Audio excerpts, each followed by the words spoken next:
bueno, y entonces me quiero, o me olvido muchas veces que tengo que ser también la que era antes, la novia, la esposa, ¿verdad? Pero sé también que tenemos que reconectarnos y mantenernos fuertes en sentido como pareja, ¿verdad? Porque eso es lo que le va a dar también unos ejemplos a mis hijas, ¿verdad? Ejemplo de que ellas también tienen que buscarse una pareja que les sostenga, que hable, que se comunique. O sea, yo quiero que ellas vean eso en su mamá y su papá. Por otro lado, porque sí, porque nosotros dos necesitamos estar bien, o sea.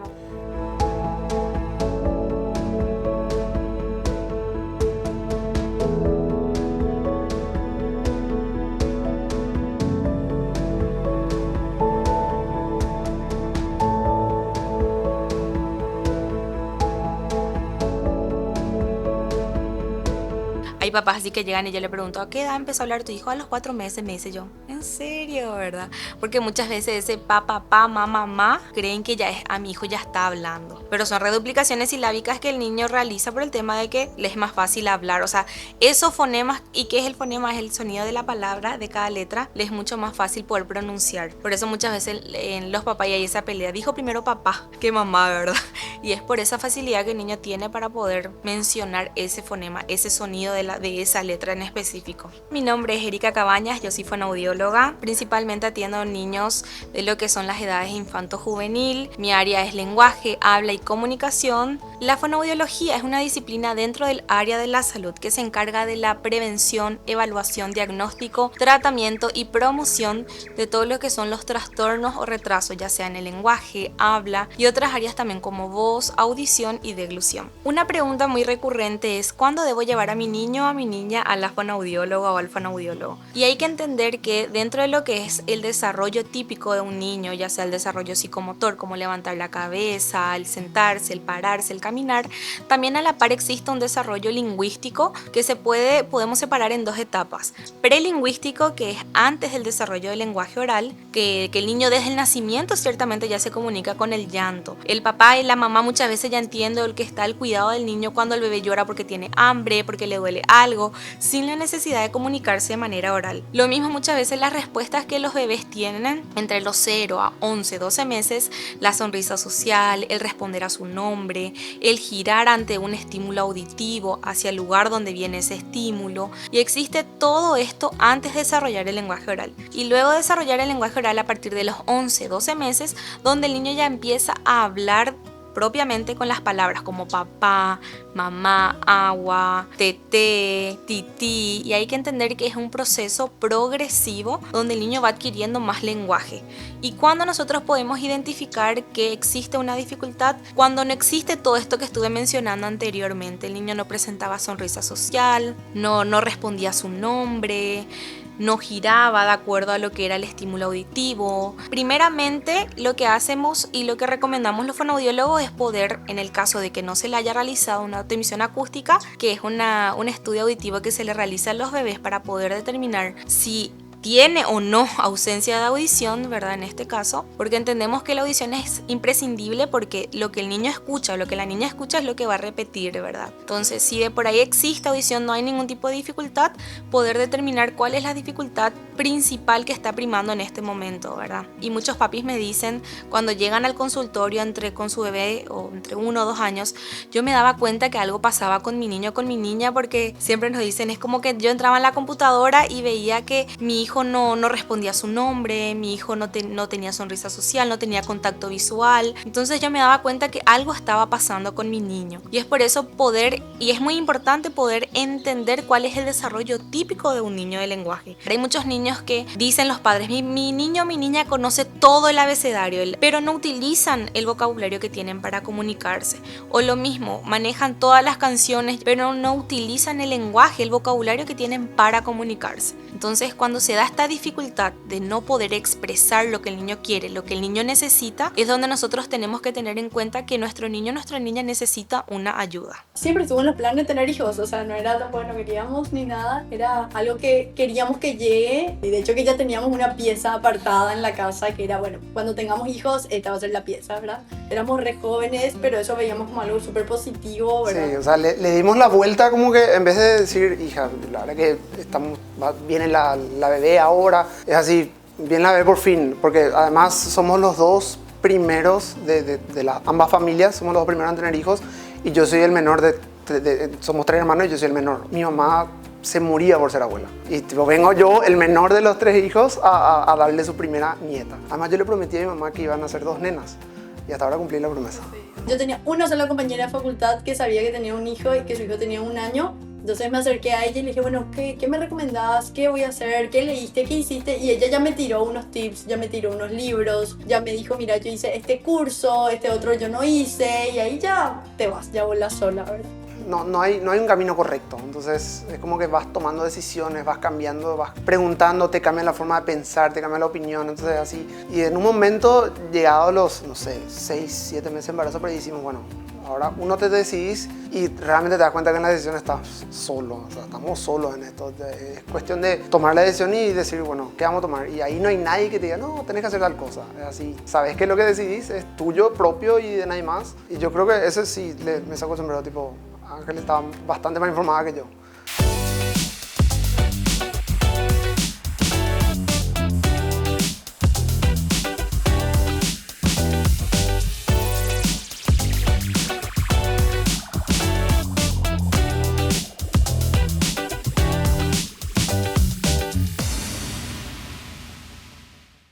Bueno, principalmente todos los niños y niñas que actualmente vienen siempre es por mi hijo o mi hija no habla. ¿Qué es lo que está pasando? Y esa es la inquietud que tienen los padres. Es muy importante también poder recalcar que como sociedad estamos mejorando respecto a lo que es el conocimiento de esta profesión, fonoaudiología, y también al tiempo de acudir a los profesionales. Antes de por ahí teníamos niños que llegaban a los 5 o 6 años y ahora vemos que llegan entre los 2 a 3 años o inclusive un poquitito menos, ¿verdad? Y es muy importante poder explicarle también a los papis que cuanto antes se pueda detectar la dificultad e intervenir, va a tener un mejor pronóstico también para el niño. De por ahí lo que más se ve en consultorio son los retrasos del lenguaje. Hay que comprender que hay una diferencia entre retraso y trastorno. Un retraso es cuando el niño, por ejemplo, tiene 2 años pero tiene un lenguaje de 1 año 6 meses, 1 año 8 meses. Entonces nos da un parámetro de que tiene un lenguaje adquirido, solamente falta estimular. Pero un trastorno es cuando ya han pasado 2 años, por ejemplo, y el niño no ha desarrollado su lenguaje. Y hay que comprender que el lenguaje no solamente es el verbal o el oral como estamos conversando ahora, sino que hay también un lenguaje que es no verbal, que es como señalar, contacto visual, a través de gestos, faciales también, ¿verdad? Y el lenguaje escrito también que existe. Lo más llamativo del primer embarazo, yo quería un parto normal, sí o sí, y bueno, y nos encontramos con que, o sea, me dijeron que no estábamos... que yo no iba a poder tener un parto normal. Entonces yo empiezo a investigar y encuentro con que eso no era cierto, pero ya no podía más o no me animaba de repente a cambiar de profesionales. Estaba lastimosamente en manos de profesionales que no me iban a acompañar en mis decisiones y hasta podían llegar a, no sé, a mentirme con tal de que yo no pueda hacer lo que era mejor para mí. Pero bueno, no estaba en mis posibilidades en ese momento cambiar, ir, buscar, moverme por mí misma, ¿verdad? Era más joven, recién egresada, no sé, ¿verdad? Estaba más vulnerable. Bueno, y eso marcó mucho mi maternidad en ese momento, que fue que no se haya respetado mis decisiones, ¿verdad? O que no se me haya explicado de manera empática por qué no se iban a hacer las cosas como yo esperaba que sea, ¿verdad? Y bueno, terminé teniendo un parto por cesárea que yo no quería. Eso fue lo que me marcó mucho, que era lo que yo no quería, ¿verdad? Y de todas formas, viene el bebé, ¿verdad? Empezamos con la lactancia fue maravillosa. O sea, yo creo que ahí yo me conecté con mi bebé, todo lo que perdimos, menos con un parto que no era lo que yo quería, conecté a través de la lactancia, por eso se convirtió en algo tan importante para mí y que mantuve y la defendí, o sea, defendí mi lactancia todo el tiempo que pude, de hecho que hasta los 3 años y medio di de mamar. Pero bueno, y en ese momento también cambia un poco mi chip, porque me doy cuenta de que hay que estar muy informada y hay que tener un muy buen equipo médico, un muy buen equipo de profesionales para que te soporte y te sostenga, ¿verdad? En esas decisiones delicadas que vas a tomar. Ya en el segundo embarazo es totalmente distinto porque ya vinimos así con esa preparación, o sea, ya con esa experiencia ya tomamos otras decisiones, ¿verdad? El segundo embarazo fue como una revancha, entonces te vas con otra fuerza, ¿verdad? Te vas con el aprendizaje del primero, todo lo que te informaste del primero, más lo que ya averiguaste para el segundo, y después ya no te dejas más pasar por encima. O sea, alguien te dice algo y vas a decir, no, yo leí esto y yo creo que la información que leí es válida y consulté con este profesional, con este otro profesional y nada, te vas con eso. Y así fue que logramos también un parto natural. Y sí, fue muy lindo, realmente fue muy lindo. Y hasta el último segundo se presentan problemas y en serio hay que ser muy fuerte. Hay que ser muy fuerte para ir en contra de todo lo que te dicen, te quieren imponer, te asustan. Entonces, es como que hay que tener mucho apoyo en la pareja en sí y la gente que está, tenés que elegir bien a la gente que está a tu alrededor para que realmente no haya un eslabón débil que diga que rompa esa cadena de todo lo que logré hasta ahora. El último, el paso final, ahí se decide que no.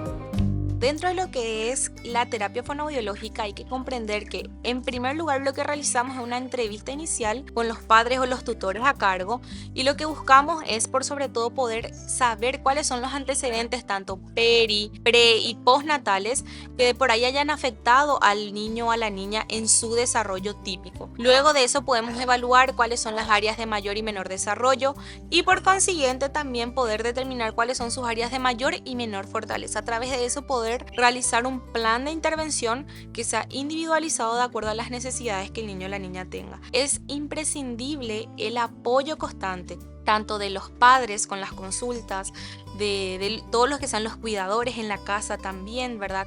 Del centro educativo y de por ahí se realiza otro tipo de terapia también, porque hay que comprender que es un trabajo interdisciplinario. No solamente el fonoaudiólogo o la fonoaudióloga tiene que realizar este trabajo, sino en consultorio de manera aislada, porque de por ahí hay veces que vemos al niño 1 o 2 veces a la semana y ¿qué hace el resto de la semana? ¿O qué hace el resto de las horas que el niño no está en terapia, ¿verdad? Y es por eso imprescindible el acompañamiento familiar y poder comprender también. De por ahí, uno de los mayores temores que hay es mi hijo va a necesitar toda la vida fonoaudióloga. Y de por ahí no, lo que nosotros trabajamos son, como mencioné, estas dificultades que una vez que se superan, el niño ya es dado de alta también. Una vez que pueda comunicarse correctamente, que pueda darse a entender, el niño ya no va a necesitar de terapia fonoaudiológica. Hay casos y casos, obviamente, de acuerdo a trastornos o de acuerdo a síndromes o situaciones bien específicas donde sí se necesita el acompañamiento continuo a través de los años, ¿verdad? Para poder ir trabajando también las habilidades sociales, pero principalmente, como había mencionado, si nosotros como padres o cuidadores o tutores de los niños podemos identificar cuál es la dificultad que el niño o la niña presenta, poder llevarla a los profesionales pertinentes, poder iniciar cuanto antes lo que es la terapia fonoaudiológica y esta intervención va a tener un mejor pronóstico y de por ahí también el tiempo de intervención va a ser mucho menos de lo esperado. Lo que buscamos con la terapia fonoaudiológica es poder mejorar la calidad de vida del niño o de la niña. ¿Por qué? Porque muchas veces la dificultad, ya sea en el lenguaje o en el habla, que son dos cosas distintas, afectan lo que es el estado emocional del niño o la niña, afecta el comportamiento, afecta su relacionamiento con el entorno. Porque vamos a poner un ejemplo, un niño o una niña que no pueda expresarse correctamente se va a la guardería. En la guardería tiene compañeritos, compañeritas que desarrollaron óptimamente su lenguaje, su habla, se dan a entender, se comprende lo que quieren, pero el niño o la niña no tiene esa posibilidad con la dificultad en el lenguaje. De por ahí su manera de comunicarse es a través de pinchazos, mala conducta, gritos, porque hay que entender que ante una ausencia ya sea del lenguaje o del habla, lo que ocurre es que el niño va a tener que buscar una forma de poder darse a entender. Por eso muchas veces vemos también que el niño que no habla lo que hace es le estira al papá o a la mamá hasta lo que quiere o como que le pide que le alce para poder agarrar, ¿verdad? Lo que desea si está muy alto, y a eso nosotros conocemos como instrumentalización del adulto. Utiliza al adulto como un instrumento para alcanzar lo que desea, que de por ahí hasta cierto tiempo podría ser lo esperado, pero posterior a eso, cuando ya debe existir un lenguaje oral, ya no debe ser lo adecuado y de por ahí ya no debe ser lo normal que el niño haga, ¿verdad? La primera con Victoria fue más fácil. es como que tenés más controlado porque es una, son 2 contra 1, es bastante más fácil, más manejable, ¿verdad? Pero después ya viene la segunda y además que son 2, ya están en edades diferentes y son enseñanzas diferentes y aún así ya está permitido algo, pero la bebé no, entonces es como que está un poco más la rienda. Soltás más la rienda, no sé, la otra vez, no sé, Victoria, o sea, la más grande no vio la tele hasta los 2 años, ¿verdad? Tipo, y nosotros así nos pusimos la meta de que ella no va a ver pantallas, ¿verdad? Hasta los 2 años, porque sí, porque queremos que ella se desarrolle y no sé qué, ¿verdad? Y ahora la chiquita tiene 7 meses y ve la tele con su hermana mayor, ¿verdad? Entonces... El tema de estamos en la cama, todos compartiendo, por ejemplo, y te idealizas ese momento de la paz en la cama, el cuentito. Y la bebé está armando su propio desastre, está gritando, está pataleando, toda la otra, a la hermana mayor le emociona y le da rienda suelta. Son las 9 de la noche y vos no sabes cómo hacer para calmarle a las dos y las dos están queriendo jugar, una le grita, la otra es esa famosa familia de A4 que se están todos abrazando. No, que vamos a leer un libro. Que vamos a leer un libro, papá, vamos a la luz y no vamos a dormir. No, ese no es así, es bastante más caótico, pero dentro de lo que tiene su hermosura, su belleza también. Tenemos una particularidad que nosotros ya estábamos de acuerdo, sí, siempre somos del mismo colegio, tipo, los dos hablamos en alemán, o sea, los dos tuvimos ya... Y en términos de enseñanza, de crianza, nunca tuvimos ideas tan opuestas, o sea, siempre estamos acompañados y hasta a veces ella da una opinión que yo no estoy tan de acuerdo y de repente te presenta información y es así, bueno, tenés razón, o sea, es cuestión de una discusión también del día a día, también de ponerse de acuerdo con algunas cosas. Sí, hay que comprender, y de por ahí la pregunta que siempre los papis y el temor que tienen es: mi hijo seguro no habla porque no es inteligente. Es una pregunta muy recurrente en consultorio y hay que comprender que hay casos y casos ciertamente, pero por lo general un trastorno, un retraso del lenguaje no está relacionado a un bajo cociente intelectual o, por así decirlo, mi hijo no es inteligente, por eso no habla. De por ahí lo que ocurre es que el niño puede ser muy inteligente, pero no tiene las herramientas necesarias para poder darse a entender, para poder expresar lo que necesita y por sobre todo para poder comunicarse con su entorno. Y dentro de lo que son las edades esperadas para poder asistir a un fonoaudiólogo, lo primero que hay que comprender es: no solamente se le lleva al niño cuando tiene 5 o 6 años. De por ahí hay niños que acuden a esa edad, pero cuando ya tienen dificultades articulatorias o tartamudez u otro tipo de dificultad, ya sea del habla, pero el lenguaje neto tiene que aparecer, como mencioné, a partir de los 12 meses más o menos, que tiene que hacerse visible. Hay que comprender que de por ahí en niños que han sido prematuros, que han tenido alguna dificultad, ya sea pre, peri y postnatal, necesitan el acompañamiento temprano en lo que es la área terapéutica, que es la estimulación temprana. Que lo que busca la estimulación temprana es un conjunto de actividades técnicas que buscan poder fortalecer aquellas áreas que se encuentran conservadas en el niño y poder trabajar e intervenir aquellas áreas que se encuentran afectadas también, ¿verdad? No existe un límite de poder irse al fonoaudiólogo porque hay pacientes adultos también, ¿verdad?, que existen en la fonoaudiología por diferentes motivos, pero sí lo que nosotros siempre instamos como profesionales es que pueda realizarse una detección y una intervención temprana. Es por eso que nosotros hablamos mucho de estimulación temprana. Un niño va a tener mejor pronóstico y un mejor desarrollo del lenguaje y del habla si asiste a la fonoaudiología con la fonoaudióloga, entre los 1 año a 2 a 3. De por ahí hay veces que pasando los 6, 7 años es mucho más difícil porque hay que comprender que hay una edad que es muy sensible para el desarrollo, que se lo conoce como primera infancia, que va entre los 6 a 7 años, que también existe una mayor plasticidad cerebral, que es la capacidad que tiene nuestro cerebro de poder organizarse o reacomodarse de acuerdo a la dificultad que presente, ¿verdad? Entonces, como yo siempre le digo esto a los papis, el cerebro muchas veces es como una plastilina desde afuera que nosotros podemos moldear con estas terapias y podemos estimular también las áreas que estén menos desarrolladas, por así decirlo. Y bueno, y entonces me olvido muchas veces que tengo que ser también la que era antes, la novia, la esposa, ¿verdad? Pero sé también que tenemos que reconectarnos y mantenernos fuertes en sentido como pareja, ¿verdad? Porque eso es lo que le va a dar también ejemplo a mis hijas, ¿verdad? Ejemplo de que ellas también tienen que buscarse una pareja que les sostenga, que hable, que se comunique. O sea, yo quiero que ellas vean eso en su mamá y su papá. Y por otro lado, porque nosotros dos necesitamos estar bien, o sea... Es muy importante también que vean a los padres como como compañeros, como buenas personas, como realmente gente muy unida, ¿verdad? O sea, yo tengo el ejemplo de mis padres, o sea, mis padres estuvieron juntos, están juntos y se mantuvieron juntos durante tantos años y sí, vi discusiones y todo, pero como que todo tiene solución. Y yo eso también le quisiera transmitir a mi hija, entonces eso depende que nosotros seamos unidos, que estemos juntos y que aprovechemos esos pequeños momentos. O sea, no sé, antes, por ejemplo, salir a comer algo era lo del día a día y ahora salir a comer es así, vamos a disfrutar, vamos a estar... Y a veces hasta con las nenas o sin las nenas igual, o sea, salís a cenar y es disfrutar de eso, de estar un poco, de cambiar ambiente, o sea, es pasar bien, pero se logra, todo equilibrio llega en un momento. Es cuestión de tomar las pequeñas cosas nomás y aprovechar todo lo que se pueda. Y muy importante tenerle a siempre las abuelas disponibles, las tías, las personas que se quieren quedar así. Una que otra llamada. Acá dicen que te extraña. Sí, y aprovechas. Y realmente que también tiene su lado que vale, o sea, sabes que tenés pocas horas, ¿verdad? Para estar solos o para hablar de otras cosas. Entonces disfrutas mucho más porque te queda poco tiempo, ¿verdad? Sabes que en 3 horas hay que traerle a las nenas o en 2 horas hay que buscarles. Entonces disfrutamos mucho más de nuestro tiempo solos y también les extrañamos muchísimo, ¿verdad? Entonces o sea, es muy bueno para nosotros dos también.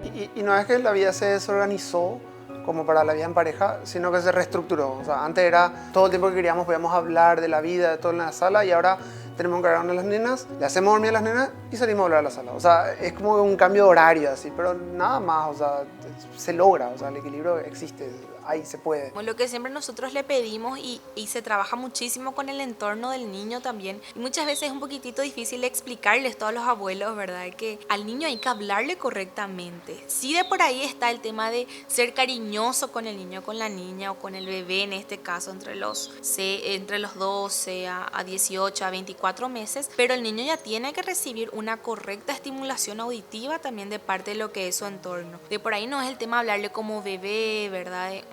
Hay muchas cosas, ¿verdad? Ay, tu chupete, que esto, que aquello, ¿verdad? Y el lenguaje que nosotros adquirimos o de por ahí desarrollamos también cuando tenemos un bebé cerca, que hasta nuestra forma de hablar cambia. Pero hay que comprender que, como dije, todo lo que el niño escuche va a repetir. Si está escuchando, si está recibiendo este estímulo auditivo, va a hablar de esa manera. Y por eso hay veces que el niño ya es grande, pero sigue hablando como bebé porque en la casa se le habla de esa manera. Y es ahí donde suelen ocurrir dificultades a nivel educativo porque hay que comprender que lo que los niños tienen es que son súper sinceros.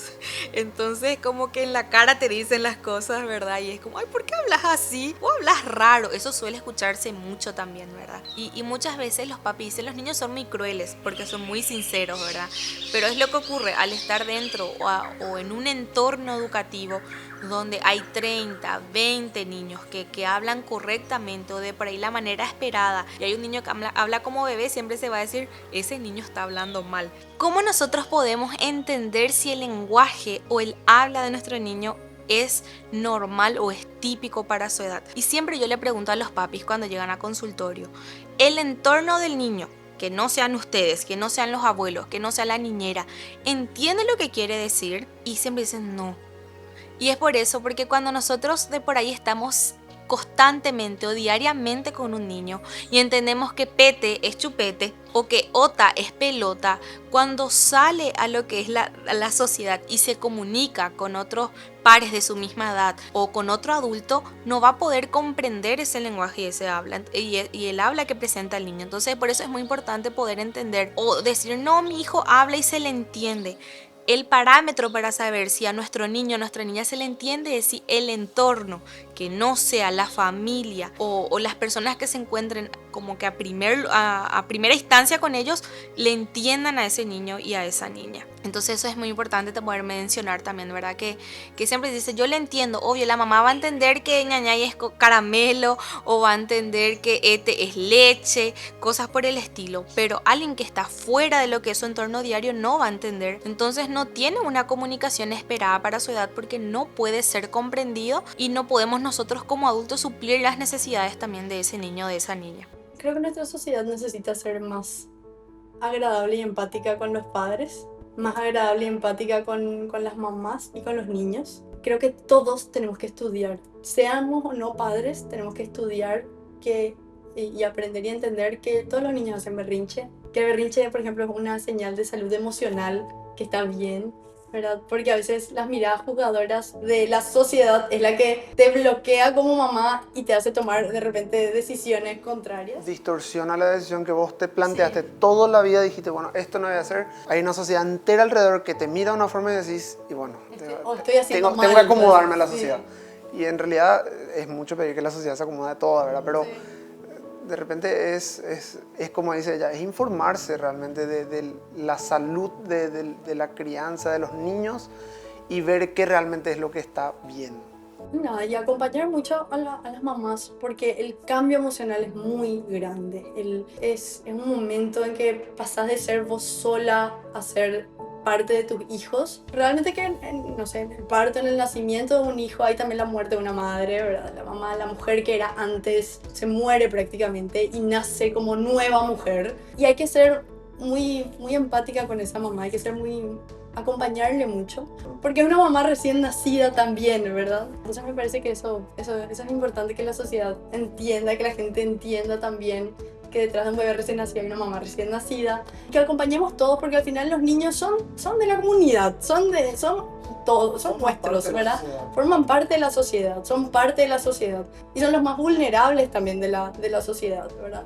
La solución más fácil es que sepamos cómo se comporta un niño en un restaurante antes que crear un restaurante que no sea para niños. A mí me parece más fácil es aprender nomás que el niño hace berrinche en el restaurante, por ejemplo. Claro. Informarse, ¿verdad? O sea, es cuestión de meter en la cultura de informarse no solamente sobre los niños, sobre muchas cosas que de repente, como no somos parte, decimos, yo no voy a leer eso, yo no voy a aprender eso. Y no, tipo, es cuestión de informarse un poco de todo, ¿verdad? Y sobre todo esto de los niños que forman parte de la sociedad y el día de mañana te puede tocar a vos. O sea, querés ser papá y mejor tener información antes que en el momento que ya estás en la carrera.